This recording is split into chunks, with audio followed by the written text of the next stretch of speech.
السلام عليكم، ازيكم؟ عاملين ايه؟ يا رب تكونوا بخير. عود احمد بجد. ليا فتره طويله ما نتصورتش وما نزلتش، حتى الفيديوهات اللي كانت بتنزل في الفتره الاخيره دي انا كنت مصوراها وكانت عندي قديمه.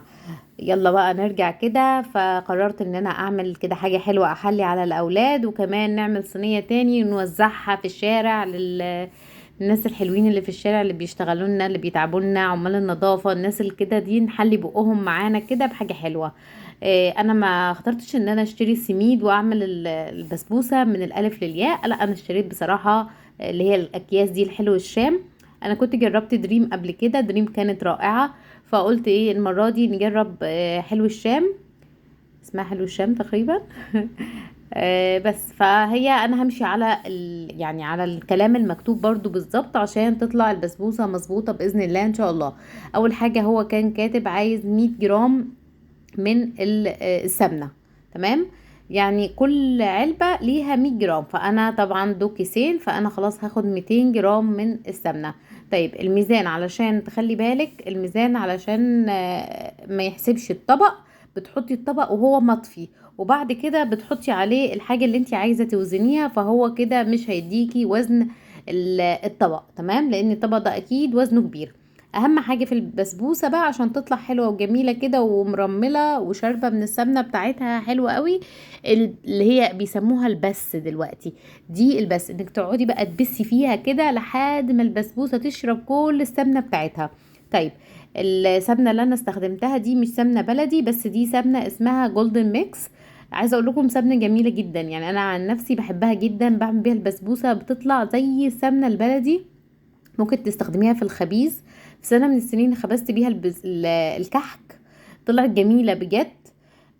فجربوها وان شاء الله تعجبكم. تمام، بجيبوا منها العلبة الصغيرة الأول، جربوها لو عجبتكم هاتوا منها الكبير. تمام، بعد كده هو برضو كاتب 100 جرام من الزبادي. علبة الزبادي الكبيرة دي طلعت 170، فأنا كنت فاكراها 200، والله طلعت 170، فكملت ال30 الباقيين باللبن. تمام كده، هديها تقلبتين كده. بعد كده في الوقت ده مش بتحتاج ان احنا نقلب فيها كتير عشان ما تعملش معاكي عرق ولا حاجة. تمام، انا هجيب كده صينيتين وهبتدي اديكم. بصوا هي دي السمنة اللي انا قلت لكم عليها جولدن ميكس. تدهني بقى الصينية كويس خالص. عايزة اقولك البسبوسة بتبقى عظمة لما تعمليها في الصواني الالومنيوم. يعني جربتها في الجرانيت، جربتها في التيفال، في الستانلس، كله منفعش بصراحة. في الألمونيوم بتبقى حاجة جميلة، هي والكنافة، وعايزة أقولك والكيكات، يعني أحلى الكيكات اللي بتطلع منفوشة وحلوة كده تلاقيها معمولة في الألمونيوم. أنا حطيت كده الكمية، هي عايزة أقول لكم إن الصواني دي طلعت كبيرة شوية على الكمية اللي أنا عملتها، فأنتي حاولي تستخدمي صينية 26، أنا اللي استخدمتها دي 30. فكانت كبيرة بصراحة، فعشان كده طلعت حتى رقيقة شوية الطبقة بتاعة البسبوسة. فانتي ما تعمل يعني اختاري صينية اصغر عشان تطلع معاكي مظبوطة. تهبديها كده هبدتين كويسين، هتلاقيها اتساوى الوجه بتاعها كويس خالص. وتبتدي تقطعيها تقطيعة خفيفة خالص كده، عشان بس ايه لما تيجي تطلعيها تلاقي الحدود بتاعتها واضحة. تمام. بعد كده عايزة بقى تزينيها، عايزة تسيبيها سادة براحتك. انا كان عندي شوية لوز، فقلت ايه باقيين من رمضان، فقلنا نزين بيهم كده ونطعم طعمها بيبقى جميل قوي. ولو في بندق بتبقى حاجة جميلة كمان. براحتك يعني زي ما انت عايزة، ممكن تعملي اللي يعجبك. ولو عايزة تسيبيها سادة طبعا برضو السادة من الحاجات اللي بتكون جميلة. تمام، بس كده. وبعد كده هكمل كل الكمية دي وهكمل الصينية التانية وازينهم هما الاتنين.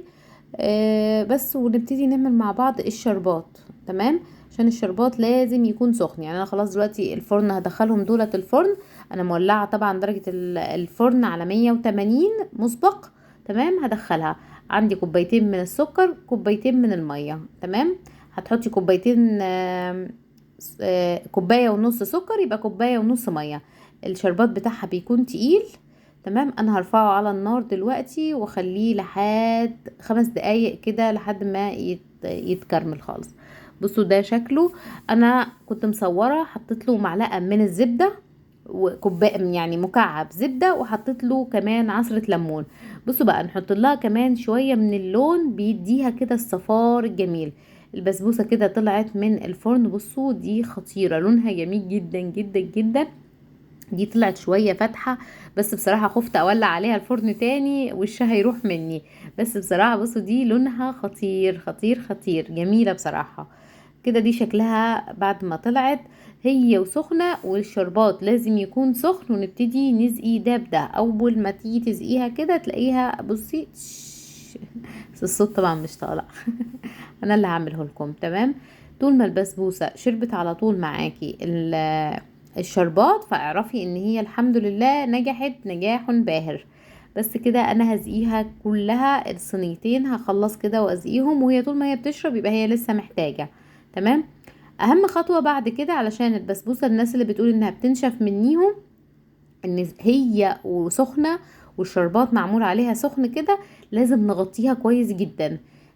غطيها بقى بأي حاجة، الصواني دي علشان تبتدي تشرب كويس البسبوسة، تشرب من المحلول اللي محطوط لها وتطرى من جوه وتبقى جميلة. بعد ما تبرد خالص ممكن تقدري تدخليها التلاجة بعد مثلا نص ساعة او ساعة الا ربع كده، تدخليها التلاجة تبقى جميلة. انا هجيب لها اي حاجة اغطيها بيها كده.